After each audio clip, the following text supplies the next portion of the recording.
বাংলাদেশের ফুটবলে প্রবাসী ফুটবলারদের খেলা নিয়ে কথাবার্তা হচ্ছে অনেক দিন ধরেই। হামজা চৌধুরী এরই মধ্যে বাংলাদেশের জার্সিতে খেলেছেন। সমিত সময় শুধু বাংলাদেশের হয়ে মাঠে নামার অপেক্ষা। এবার আরও এক প্রবাসী ফুটবলারকে শিগগিরই জাতীয় দলের জার্সিতে খেলার কথা শোনা যাচ্ছে। হামজা সমিতের মতো কিউবা মিচেলও আছেন আলোচনায়।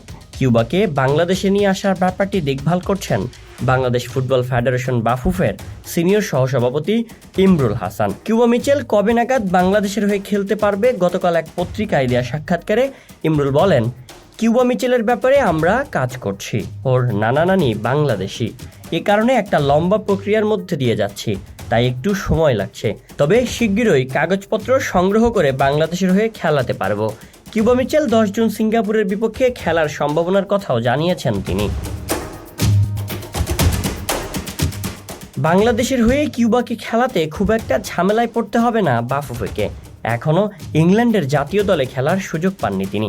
তবে ইংলিশ ফুটবল অ্যাসোসিয়েশন থেকে ছাড়পত্র পেতে হবে তাকে। একই সঙ্গে বাফুফেকে তার পাসপোর্টের প্রক্রিয়া শুরু করতে হবে।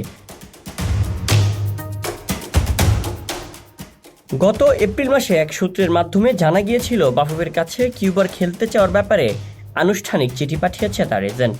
সমিত কিউবার মতো প্রবাসীদের বাংলাদেশের জার্সিতে কবে অভিষেক হয় সেটাই দেখার অপেক্ষা।